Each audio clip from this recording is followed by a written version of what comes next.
Mercredi 26 mai 2021, chers internautes, c'est toujours un plaisir de vous avoir dans le cadre de notre revue de presse quotidienne.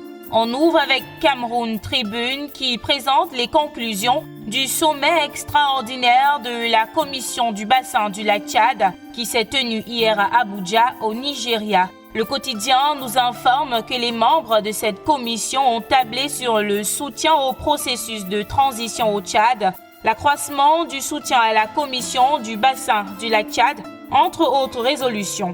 Pour rappel, le chef de l'État camerounais était représenté à ce sommet par le ministre d'État, secrétaire général à la présidence de la République, Ferdinand Ngongo. Le premier rapport de la Chambre des comptes sur l'utilisation des fonds Covid continue de faire les choux gras de la presse. L'heure est à l'analyse de ce rapport et dans cette lancée, Kalara évoque une manipulation. L'hebdomadaire du monde juridico-judiciaire indique que des juges de cette même Chambre des comptes contestent le rapport sur le Covid-Gate. Il souligne ensuite que le document à l'origine des poursuites judiciaires contre des ministres n'a jamais été adopté par la haute juridiction. Mais comment le pamphlet est-il donc parvenu au président Paul Biya? Élément de réponse dans cette sortie de Kalara qui annonce d'ailleurs la publication du vrai rapport d'audit dans les prochains jours.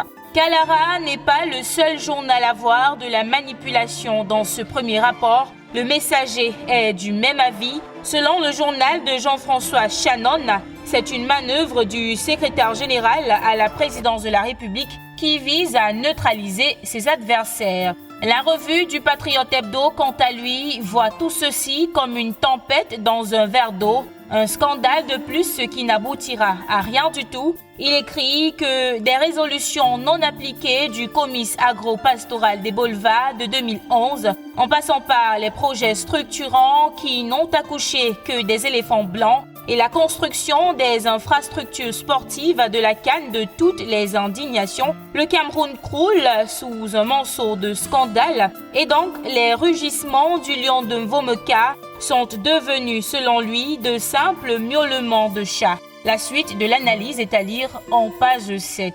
Autre actualité relayée par la presse ce jour, Mutation parle du nouveau set de Yannick Noah. Le tennisman sollicite un bail sur un espace de 6000 mètres carrés auprès du ministre des Domaines, du Cadastre et des Affaires foncières pour la promotion de sa discipline au Cameroun. Et toujours en sport, tournoi de boxe, comment un voyage pour la Russie s'est arrêté à Dubaï? C'est le titre qui barre la grande une du quotidien Le Jour, parution de ce mercredi. Une délégation camerounaise composée de 8 athlètes en route pour la Russie est stoppée à mi-chemin. Les raisons sont évoquées en page 11. Et voilà qui vient mettre un terme à cette édition de la revue de presse sur JDC Plus TV. De votre attention, merci. À demain.